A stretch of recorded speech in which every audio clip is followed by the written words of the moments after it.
Assalamualaikum warahmatullahi wabarakatuh. Alhamdulillah wassalatu wassalamu ala Rasulillah wa ala alihi wa ashabihi wa man tabi'ah wa man wala. Sahabat Quran Smart di mana saja berada, kita sambung kajian kita pemahaman akidah perusak akhlak, yang pada video sebelumnya kita beri judul prasangka baik yang tidak baik. Pemahaman akidah perusak akhlak, salah satunya tobat dari pelanggaran yang disengaja akan diterima oleh Allah walaupun sesaat akan mati. Ini bertentangan dengan surat An-Nisa, surat yang keempat, ayat yang ke-17 sampai ayat 18. Allah hanya menerima taubat karena kebodohan, dan sebaliknya Allah tidak akan menerima taubat dari pelanggaran atau kesalahan yang dilakukan dengan sengaja. Innamat taubatu 'alallahi lilladzina ya'maluna as-su'a bijahalah thumma yatubuna min qarib faulaika yatubullahu 'alaihim wa kana Allahu 'aliman hakima. Sesungguhnya taubat kepada Allah itu hanya pantas bagi orang-orang yang melakukan pelanggaran karena kebodohan. Kemudian dia segera bertaubat. Taubat mereka itulah yang diterima oleh Allah. Dan Allah Maha mengetahui, Maha bijaksana. Ayat selanjutnya, walaisatit taubatu lilladzina ya'maluna as-sayyi'at hatta idza hadara ahadahumul mautu qala inni tubtul an walal ladzina yamutuna wa hum kuffar ulaika a'tadna lahum adzaban alima. Dan tobat tidak diterima dari orang-orang yang melakukan kejahatan sampai ajal tiba kepadanya.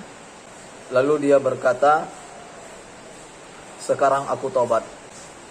Dan tidak diterima pula tobat dari orang-orang yang mati dalam keadaan kafir, atau orang yang mati dalam maksiat. Bagi mereka itu kami sediakan azab yang pedih. Talbisul haqqa bil batil, perbuatan mencampurkan iman dengan maksiat, benar dengan yang salah, adalah kemunafikan yang tidak diampuni oleh Allah Subhanahu wa taala. Dalam surat An-Nisa, surat yang keempat, ayat 137 sampai 138. Innal ladzina amanu thumma kafaru thumma amanu thumma kafaru thumma zdadu kufran lam yakunillahu liyaghfira lahum wa la liyahdiyahum sabila.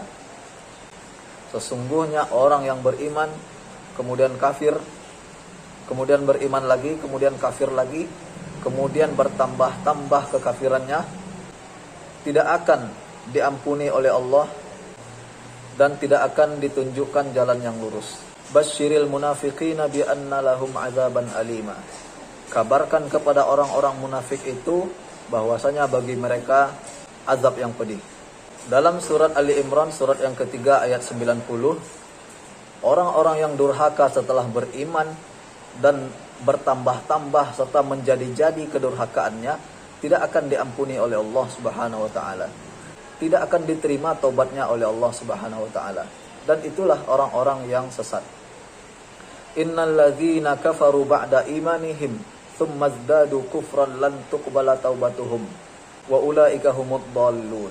Sesungguhnya orang-orang yang durhaka setelah imannya kemudian bertambah-tambah kedurhakaannya serta menjadi-jadi keingkarannya, tidak akan diterima taubat mereka. Dan mereka itulah orang-orang yang sesat. Jika dia bertaubat dan memperbaiki diri sebelum ajal datang kepada mereka, sebelum dia mati, mudah-mudahan Allah menerima taubatnya. Dalam surat At-Taubah ayat 102. Wa akharuna i'tarafu bidhunubihim khalatu 'amalan salihan wa akhara sayyi'a asallahu ay yatuba 'alaihim innallaha ghafurur rahim. Dan ada orang-orang yang mengakui dosa-dosa mereka. Mereka mempercampur adukkan kebenaran dan kebatilan, kebaikan dan maksiat, amal soleh dan kedurhakaan. Mudah-mudahan Allah menerima taubat mereka. Sesungguhnya Allah Maha Pengampun, Maha Penyayang. Fa'tabiru ya ulil albab la'allakum turhamun. Wassalamualaikum warahmatullahi wabarakatuh.